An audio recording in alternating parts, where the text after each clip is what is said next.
차를 몰고 가다가 교통경찰관한테 걸렸습니다. 교통경찰관이 찾아와서 이렇게 이야기합니다. 신호 위반입니다 하고 딱 이렇게 이야기했습니다. 운전하던 이는 자기도 모르게 이렇게 대답을 했다고 합니다.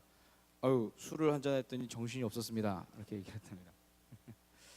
교통경찰관이 이 말을 듣고 음주운전을 추가하겠습니다 이렇게 이야기했습니다. 그랬더니 그 옆에 있던 아내가 자기도 모르게 무면허라 맨정신에는 운전을 못해요 라고 이렇게 얘기를 했답니다.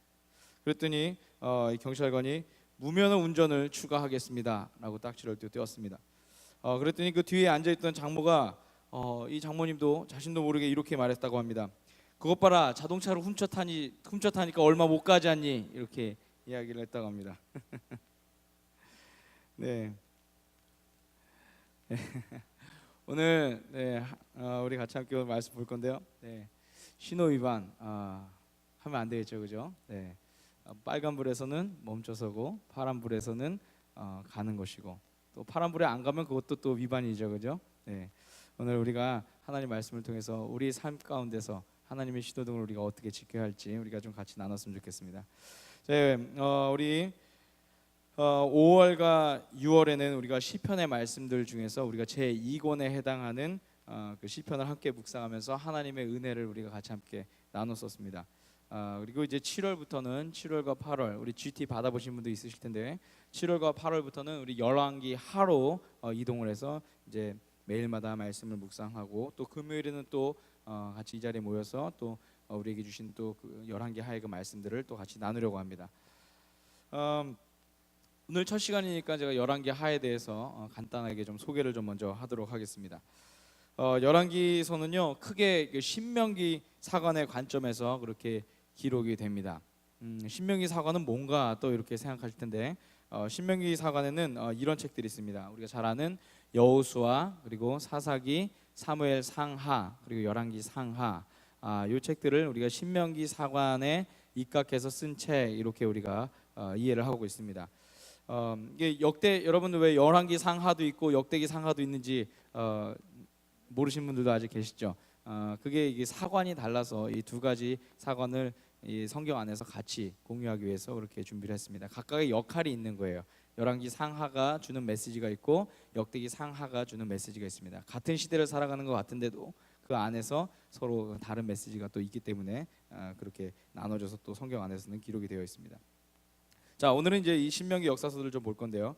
이 신명기 역사서들을 관통하는 중요한 관점이 하나 있습니다. 그것은 뭐냐면 하나님께서 다스리신다라고 하는 것입니다. 하나님께서 다스리신다라고 하는 것이 이 신명기 사관을 관통하는 아주 중요한 그런 관점입니다.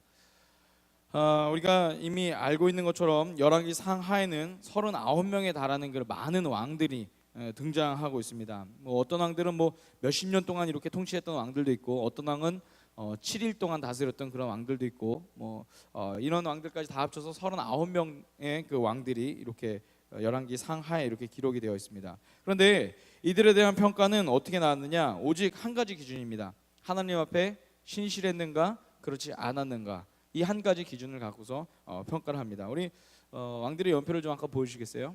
네, 글씨가 잘 보이시는지 모르겠습니다. 제가 부지런히 한번 정리를 좀 해봤는데요. 나중에 필요하신 분은 말씀하시면 제가 성경 읽으실 때 좀 도움 되시라고 좀 드리도록 하겠습니다.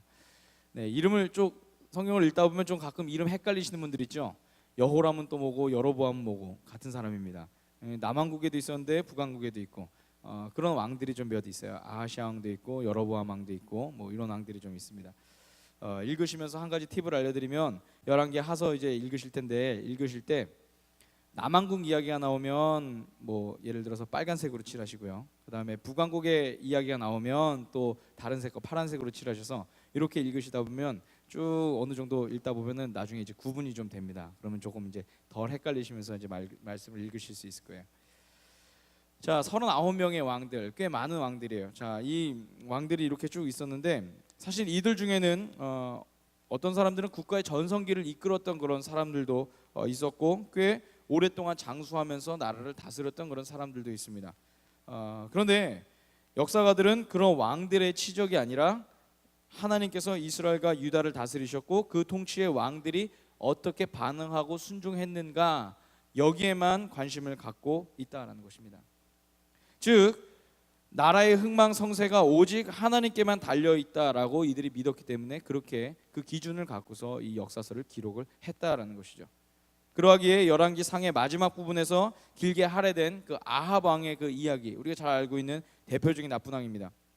이 아합 왕의 이야기도 일반적인 역사에서는 나라를 굉장히 부강하게 했던 그런 왕이다라고 그렇게 설명을 할 수 있는데, 그렇게 기록되지 않고 성경에서는 하나님을 떠나서 이방신을 섬긴 악한 왕으로 그렇게 나타났다라는 것이죠. 자, 오늘부터 우리가 함께 볼 열왕기 하의 내용들을 보기에 앞서서 열왕기 상의 마지막 부분을 보면 여기에 등장하는 성경 속의 중요 인물이 바로 있습니다. 그것은 뭐냐면 바로 엘리야라는 선지자입니다. 우리가 잘 알고 있는 그런 사람입니다. 이 엘리야는 굉장히 유명했던 그런 싸움이 있었죠. 갈멜산에서 바알과 아세라의 선지자 850명과 싸워서 이겼던, 누가 진짜 하나님이신지를 증명했던 그런 사건을 우리가 알고 있습니다. 그리고 그 대결 뒤에 시내산에서 하나님을 만났던 그런 장면들도 우리가 알고 있는 그런 장면이고요.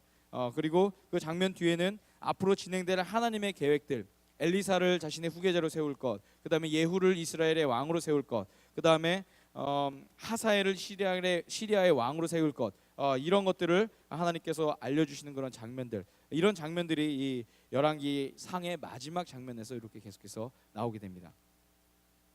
자, 오늘은 그 이야기에 이어서 엘리야와 그의 제자의 이야기였던 엘리사의 이야기가 이제 나오게 되는데요. 오늘 그 이야기를 보면서 주님께서 우리 가운데 주시는 그 은혜들 같이 함께 좀 나누도록 하겠습니다. 자, 앞서도 말씀드린 것처럼 엘리야는 하나님을 등지고 가고 있었던 그 북이스라엘 왕국에 하나님의 말씀을 전하고 회개를 촉구했던 그런 사람이었습니다. 그런데 완고하고 완악했던 아합 왕과 그의 가족들, 그리고 백성들은 하나님의 놀라운 기적을 보았음에도 불구하고 자신의 삶을 돌이키지 않고 계속 자신들 멋대로 그 길을 걸어나가게 되죠. 이는 아합이 죽고 그의 아들인 아하시아가 왕으로 등극하고 난 뒤에도 마찬가지였습니다. 오히려 이 아하시아는 자신의 그 신상에 문제가 생겼을 때, 건강에 문제가 생겼을 때 하나님을 무시하고 블레셋 사람들의 신인 그 바알세부백에 의지하려고 사람을 그리로 보내서 내가 이제 어떻게 해야 할까, 이것을 이제 물으려고 했죠. 자, 이때 엘리야가 나타나서 그 바알세부백에 물으려 가고 하는 그 아하시아의 그 신하들을 향해서 하나님께서 살아계심에 대해서, 하나님께서 왕되심에 대해서 다시 한번 이스라엘에 이렇게 선포를 하는 그런 장면들이 1장에 이렇게 나오게 됩니다. 이런 것들을 보면 알 수 있듯이 엘리야는 여전히 그 시대 가운데서 굉장히 중요했던 사람이었고, 하나님의 일을 감당하는 데 있어서도 굉장히 중요한 역할들을 많이 했던 사람임을 우리는 볼 수가 있습니다. 자, 그런데 오늘 좀 2장으로 넘어가면 굉장히 좀 의아한 장면이 나옵니다. 어떠한 단서도 나오지 않은 채 하나님께서 갑자기 엘리야를 부르시는 장면이 나와요. 하나님께서 엘리야를 부르셔서 어떠한 일을 맡기시기 위해서 부르신 것이 아니라 하나님께서 엘리야를 부르셔서 그의 일을 이제는 끝내려고 하시는 그런 장면이 2장으로 넘어가면서 이렇게 나오게 됩니다. 이유에 대해서 나오지 않습니다. 나이가 들어서였을까? 그런데 꼭 그것도 아닌 것 같아요. 아니면 이제 더 이상 엘리야가 필요가 없어서 그랬을까? 또 하나님 입장에서 보면 또 그것도 아닌 것 같습니다. 성경은 그 이유에 대해서 정확하게 말하고 있지는 않습니다. 그런데 분명한 것은 뭐냐면 아직도 한창 엘리야는 하나님의 일을 할 수 있을 만한 사람이었다라는 것입니다. 어느 때보다도 뜨겁게 달려갈 수 있는 그였다라는 것이죠. 우리 1장에서도 본 것처럼, 1장에서의 그 말씀처럼 여전히 하나님께서 이스라엘의 왕이 되심을 계속해서 선포하고 있는 그런 삶을 살아가고 있는 것이 바로 엘리야의 삶이었어요. 자, 그런데 하나님께서 그의 삶을 멈추게 하셨다라는 것이죠. 그리고 다른 엘리야에게 뿐만 아니라 다른 생도들에게, 다른 예언자 생도들에게도 하나님께서 그 일들을 알게 하셨다라는 것입니다. 오늘날로 치면 일종의 뭐 신학교 신학생들이라고 할 수 있을까요? 그런 사람들에게 하나님께서 알려주신 거죠. 이제 너희의 스승 엘리야가 자신의 사명을 다하고 나에게로 올 것이다 라는 것들을 이제 알려주신 거죠. 자, 선지자 생도들은 이 이야기를 듣고 굉장히 의아해했습니다. 그리고 엘리야를 친밀하게 수행하고 있었던 엘리사에게 재차 확인들을 하죠. 성경의 지도를 좀 보여주시면 나이가 들었는지 병이 들었는지 해서 하나님께서 멈추시라고 하신 거면 수긍이 갔을 텐데 멀쩡히 걸어 다닐 수 있고 굉장히 긴 여정이에요. 여러분 그 제일 처음에 길갈에서 출발해서 베델로 갔다가 베델에서 다시 여리고로 갔다가 여리고에서 다시 요단강으로 다시 그가 이동을 합니다.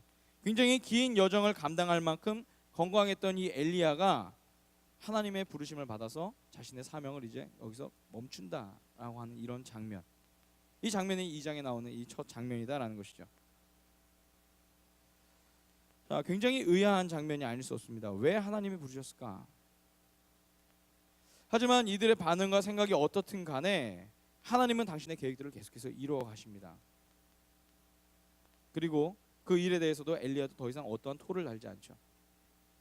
그리고 하나님께서 불수레와 불말들을 통해서 엘리야를 데리고 떠나십니다. 그리고 그렇게 해서 엘리야의 사역이 마치게 되었어요. 이 땅 가운데서 엘리야의 사역이 마치게 된 것이죠. 보기에 따라서는 굉장히 신비스러운 마무리이고 우리에게 강한 이미지가 남는 그런 마무리가 아닐 수 없습니다. 그런데 오늘 우리는 이 이야기를 보면서 이 엘리야의 이야기를 보면서 그 속에서 나타난 하나님의 때, 하나님의 사인에 대해서 우리가 한번 살펴볼 필요가 있습니다. 사실 앞선 열왕기상 19장에서는 그 거기서 나오는 그 엘리야의 모습은 하나님 입장에서 보면 더 이상 사용할 수 없을 정도로 굉장히 망가진 그런 모습이었습니다. 이미 열왕기상 18장에서 아까 앞서도 말씀드렸던 그 갈멜산에서의 그 싸움에서 이기고 그리고 그동안 오랫동안 비가 내리지 않았던 그 가뭄을 그치게 하고 그리고 나서 이제 승승장구하던 그 엘리야, 오히려 말을 타고 왔던 그 아합 왕보다 더 빠르게 이스라엘까지 달려갔던 이 엘리야의 이 모습을 생각해 본다면 19장의 모습은 굉장히 완전히 망가질 대로 망가진, 낙심할 대로 낙심한 그런 엘리야의 모습이었죠. 그런데 이때 하나님께서 엘리야에게 야, 너 이거밖에 안 되냐? 너 이 정도밖에 네가 할 수 없냐? 라고 하면서 너 이럴 거면 이제 그만. 너는 스탑. 나는 이제 새로운 사람과 같이 일할게. 이렇게 하나님께서 멈추실 만도 한데 그때는 하나님께서 이제 그만 이렇게 말씀하시지 않고 계속 가 이렇게 말씀하세요. 열왕기상 19장에서는 하나님께서 엘리야에게 그만 이렇게 말씀하시지 않고 계속 가 이렇게 말씀하셨다는 거예요. 그런데 오늘 우리가 본 이 열왕기하 2장의 말씀에서는 계속 갈 수 있는 것 같은데 여전히 엘리야는 계속 갈 수 있는 것 같은데 하나님께서 더 가라고 하지 않으시고 이제 그만 이렇게 말씀하셨어요. 인간의 입장에서는 이 반대가 돼야지 맞습니다. 그렇죠? 인간의 입장에서는 이 반대가 돼야지 맞아요. 힘이 들었으니까 이제 그만. 더 갈 수 있을 땐 계속해서 가야죠. 이게 인간의 입장에서 맞습니다. 그런데 하나님께서는 그런 업무 효율을 따지지 않고 오히려 다른 결정들을 우리 가운데 보여주셨다라는 것입니다. 저는 오늘 이 말씀을 생각하면서 이런 생각을 해봤습니다. 어쩌면 오늘 우리의 인생도 하나님의 신호등 앞에서 살아가는 것이 아닌가. 빨간불이면 멈춰야 하고 파란불이면 계속 가야 하는 그런 신호등. 그런데 때로는 더 달리기 힘든 상황인데 여전히 하나님의 신호등이 파란불일 때가 있어요. 우리는 이제 여기서 주님 저는 이미 힘이 들어서 이제 더 이상 못 가겠습니다 라고 그렇게 말을 하고 있는데 그런데 하나님의 신호등은 여전히 파란불이에요. 여전히 더 가야 돼. 계속해서 갈 수 있어. 이렇게 말할 때가 있습니다. 반면 이미 체력적으로 충분하고 열정과 자신감이 있는데도 불구하고 하나님의 신호등이 빨간불일 때가 또 있습니다. 잠시 멈춰야 된다 이렇게 말씀하실 때가 있어요. 하나님께서 좀 우리한테 맞춰주시면 좋겠는데 우리의 컨디션에 맞춰주시면 좋겠는데 하나님께서 내 상황을 살펴주시면 좋은데 그렇지가 않다라는 거죠. 여러분 이럴 때 신앙생활하면서 굉장히 당황할 때가 있습니다. 어떨 땐 시험에 들 수도 있죠. 낙심할 때가 있어요. 뒤돌아보면 제 목회 인생 가운데서도 그런 때가 있었던 것 같습니다. 개척해서 목회를 하던 시절에 교인들과 같이 뭐 수련회나 부흥회나 이 제자 훈련을 통해서 한창 열정으로 하나님을 향한 열정으로 막 타오른 그 이들과 함께 이제 야 교회를 이 사람들이랑 잘 섬겨 나가면 이 교회가 굉장히 부흥하겠다라는 그런 막 기대가 막 있죠. 이 사람들 떠나지만 않고 우리 교회만 잘 있으면 이제 금방 우리 교회가 이 지역 가운데서 굉장히 부흥해서 이름이 나겠다 이런 생각을 막 할 때가 막 있습니다. 주변의 목사님들이 막 부러워할 만한 그런 교인들이 막 있었어요. 그렇게 막 즐겁게 목회를 해나가고 있는데 그런데 제 입장에서는 뜻하지 않게 하나님께서 그들에게 덜컥 빨간불 사인을 딱 보내십니다. 헤리티지 교회 안에서 제가 목회했던 그 교회 안에서 계속해서 파란불을 보내주시면 좋겠는데 덜컥 딱 사인을 보내세요. 그리고 그들을 다른 지역으로 보내시고 아니면 또 어, 개인적으로 또 다른 일들 때문에 다른 곳으로 이동할 수 있도록 그렇게 하나님께서 또 만드셨다는 거예요. 처음에는 그것이 굉장히 이해가 되지 않았어요. 왜 하나님께서 내 목회 가운데 파란 불을 주시지 않을까? 왜 하나님께서 이 사역 가운데 왜 파란 불을 주시지 않을까? 왜 저들과 내가 같은 사인을 갖고 가지 않을까? 속이 상하죠. 목사로서 굉장히 속이 상합니다. 잘 될 것 같은데 꼭 한국에 돌아가는 친구들은요, 제일 열심히 했던 친구들이에요.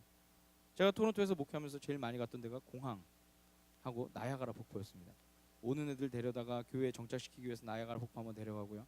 그리고 조금 있으면 어떤 친구들은 또 한국으로 돌아가기 때문에 공항으로 데려가고요. 하나님 계속 우리 가운데 파란 불을 주세요라고 그렇게 말하고 싶은데, 근데 하나님께서는 어떤 사람에게는 파란 불을 주시지만 어떤 사람에게는 빨간 불 주세요. 근데 그 빨간 불을 갖고 가는 애들이, 받고 돌아가는 애들이 제 입장에서는 굉장히 아쉬운 그런 친구들이었습니다. 제 마음 같아서는요, 이런 생각도 좀 해봤어요. 억지 예언이라도 좀 한번 해볼까? 이런 생각도 좀 해봤어요. 눈 감고 이렇게 기도하면서 샬라샬라 하고서 그다음에 하나님이 너를 부르신다, 여기 남아 있어야 된다, 고민하는 애들한테 이런 거라도 좀 한번 해볼까? 막 이런 생각도 좀 해봤어요. 근데 그렇게 할 수는 없죠, 그죠? 네. 한국에 선교사로 왔던 그 데이비스 선교사라는 분이 계십니다. 그 선교사님의 그 이야기 가운데서도 하나님의 그 빨간 신호등을 만날 수가 있습니다. 뉴질랜드에서 태어나서 호주에서 자란 이 선교사님이 20세에 선교에 대한 열정을 품고서 인도 선교사로 이제 나갑니다. 우리 저기 화면 나와 있는데 남자분이 데이비스 선교사님, 여자분이 이제 부인이 아니라 누이입니다. 메리 데이비스 선교사님입니다. 이 선교사, 이 남자 선교사님, 이 데이비스 선교사님이 이제 인도 선교사로 이제 먼저 헌신을 했어요. 그런데 그곳에서 건강이 악화돼서 2년 만에 다시 본국으로 돌아가게 됩니다. 자, 이쯤 되면은 선교 그만해야죠, 그죠? 자신의 인생에 대해서 좀 다시 한번 계획을 세워야 됩니다. 아무리 열정이 있었다고 한들 젊은 날에 한순간의 열정이었다, 우리가 이렇게 치부하고서 아마 다른 인생길을 계획할 수도 있습니다. 그런데 이 선교사님의 마음은 계속해서 불타올랐어요. 하나님의 선교를 향하여서, 하나님의 복음을 전하는 일에 대해서 계속해서 불타올랐습니다. 그리고 모국에서 몸을 추스르고 그리고 계속해서 이제 공부를 하면서 다음 선교를 이제 준비합니다. 그래서 약 7년 동안 호주의 그 멜버른에서 계속해서 머무르면서 대학 공부를 마치고, 또 대학 공부를 마친 뒤에는 또 학교를 설립해서 교장에 취임한 뒤에 명문 학교로까지 발전시킨 뒤에 어느 정도 안정됐다 싶을 때 그가 자신의 친구에게 그 학교를 맡기고 그리고 다시 한번 선교를 준비합니다. 이때 그의 마음 가운데 찾아왔던 곳이 어디였냐면은 조선이라는 그런 나라였습니다. 그리고 조선에 들어올 때 이제 부산을 거쳐서 이제 들어오게 됩니다. 근데 당시 이제 부산에는 선교사님들이 많지 않았어요. 부산 출신에 계신 분들 계시지만 부산이 예전에는, 지금은 또 그렇지 않지만은 예전에는 굉장히 복음 화율이 좀 낮았던 지역 중에 하나였죠. 부산 지역에 이제 선교사님들이 많지 않았을 때였습니다. 그래서 이 데이비스 선교사님이 서울로 올라와서 5개월 정도 이제 열심히 이제 선교사 훈련을 합니다. 이제 말도 배우고 문화도 배우고 이런 훈련을 한 뒤에 부산으로 가겠다라고 그렇게 결심을 하고 이제 준비를 하죠.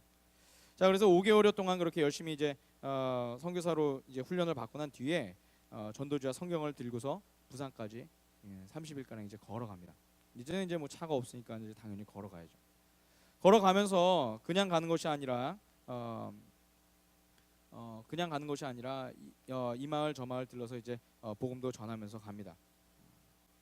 복음을 전하면서 이제 가는데 복음을 전하면서 가다가 만 전염병에 돌고 있었던 그 마을에 이제 들어가게 돼요.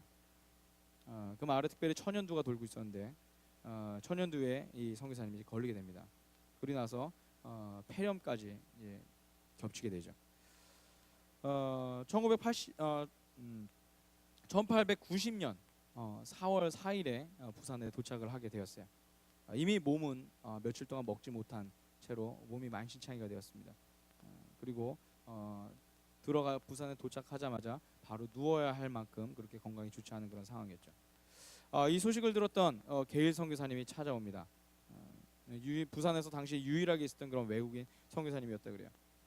한달음에 찾아와서 그를 만나요. 그리고 이 게일 선교사님이 이 사람의 상태가 굉장히 위독하다라는 것을 알게 됩니다. 그리고 일본인 의사를 불러와요. 그리고 진찰을 하고 준비를 하는데 어떻게든 이제 노력을 했는데 그런데 잘 되지가 않습니다.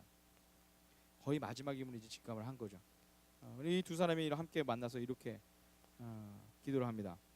주여, 건강하든지 병들든지 살든지 죽든지 오직 하나님께 영광이 되게 하소서. 이렇게 기도를 합니다. 그리고 난 뒤에 1890년 4월 5일 오후 1시에 이 데이비드 선교사님은 부산에 도착한 지 하루 만에 하나님의 품으로 들어가게 됩니다. 오랫동안 선교를 준비했었어요. 더 갈 만한 열정이 아직 많이 남아 있습니다. 그런데 하나님의 빨간 신호등을 그가 만나요.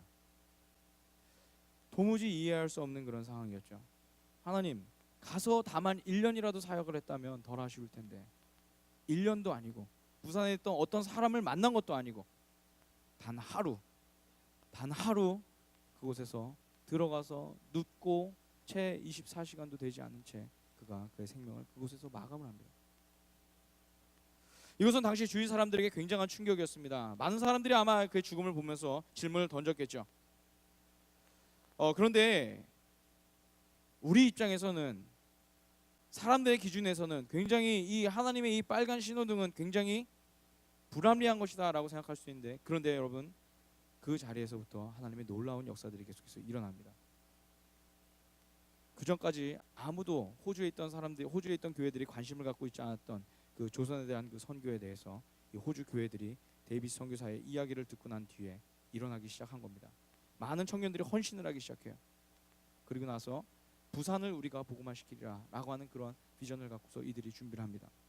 자그마치 120명의 호주의 젊은이들이 복음을 들고 찾아와서 데이비드 선교사가 죽었던 그 부산 가운데 복음을 계속해서 전해 나갔다는 것입니다. 할렐루야.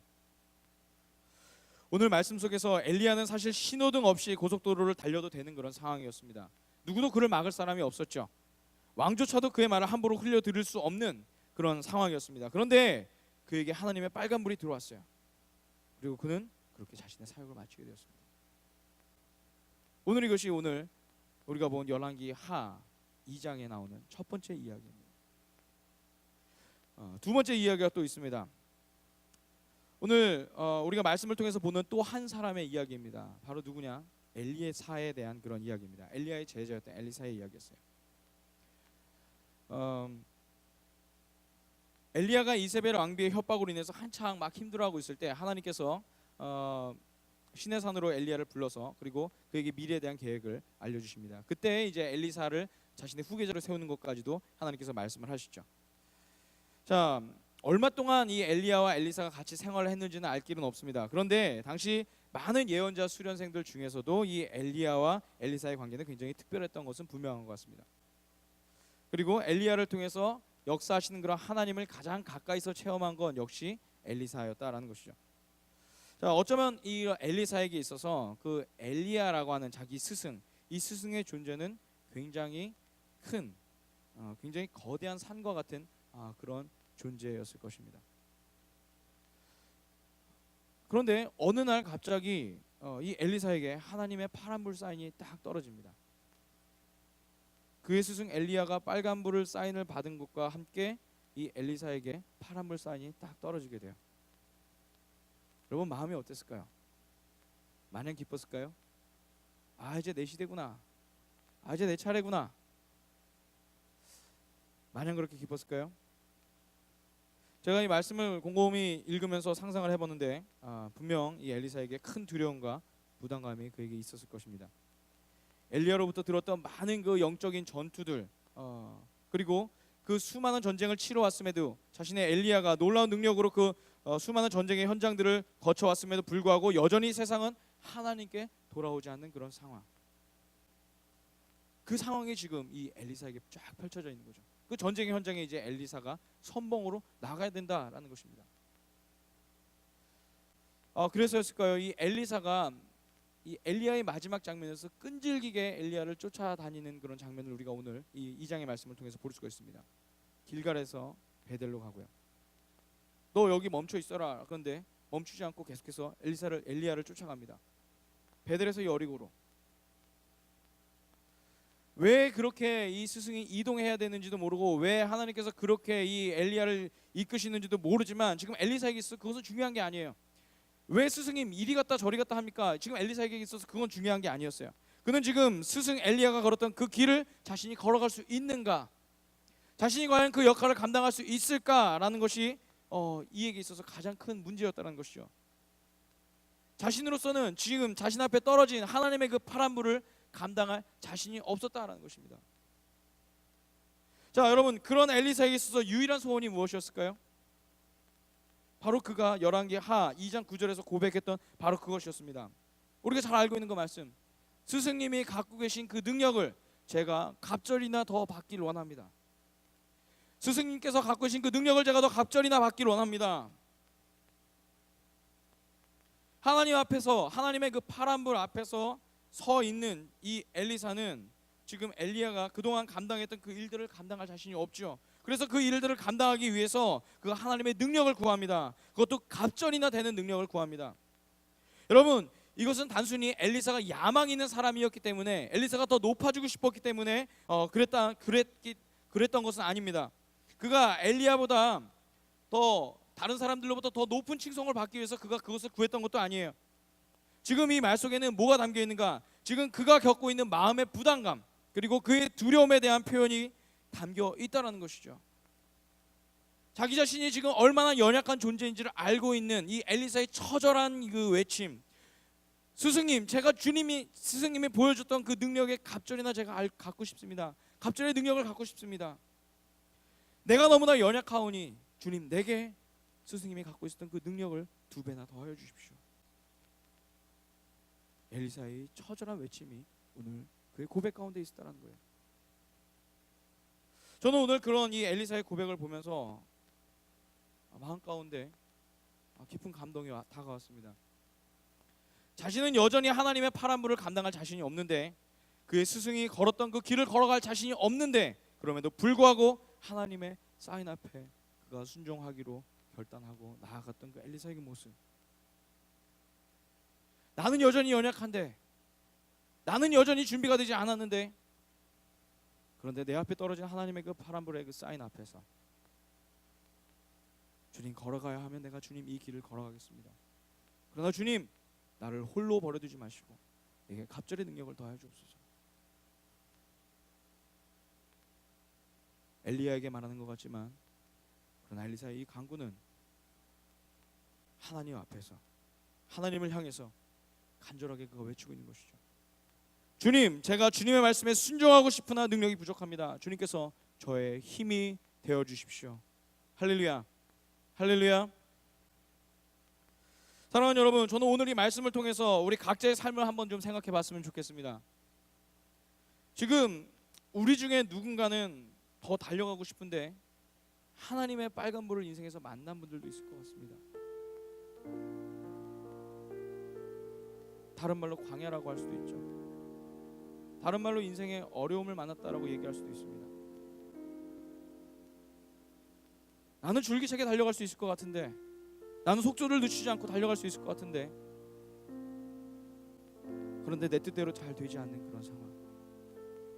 왜 주님 내 인생을 풀어주지 않으십니까?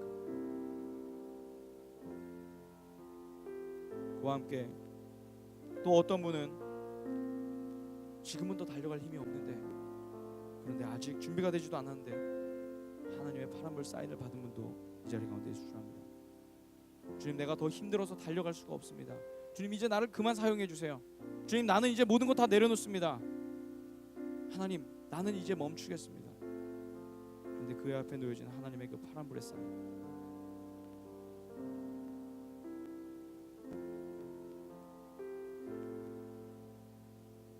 여러분, 우리의 생각과 다른 하나님의 그 사인 앞에서 우리는 때로는 마음이 괴로울 수가 있습니다. 더 달려나가고 싶은데 달려가지 못하는 그런 상황, 이제는 그만 멈추고 싶은데 계속해서 달려가야 되는 그런 상황. 그런데 오늘 말씀은 우리 가운데 분명하게 이렇게 증거합니다. 그 말씀에 순종하며 달려간 자들에게 주셨던 하나님의 놀라운 능력과 하나님의 놀라운 축복. 사랑하는 성도 여러분, 오늘 우리가 가는 것도 멈추는 것도 오직 하나님께 달린 일임을 믿으시기 바랍니다. 다만 그 길 가운데 우리가 구할 것은 무엇일까요?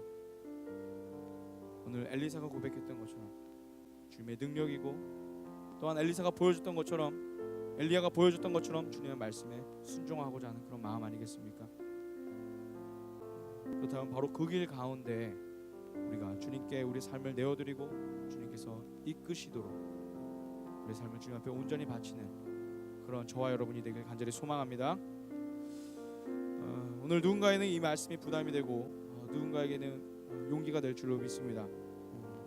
그러나 우리가 주님 앞에 다시 한번 바로 서면서 주님, 오늘 이 시간 주님 앞에서 우리가 다시 한번 우리 삶을 돌아보겠습니다. 멈춰야 할 때 멈춰서 우리를 돌아보게 하시고, 하나님 다시 달려나갈 그런 준비를 또한 하게 하시며, 하나님 달려나갈 힘이 없는 지금 이 상황일지라도 주님의 능력 의지하면서 달려나갈 수 있도록 인도하여 주시옵소서. 우리 시간 같이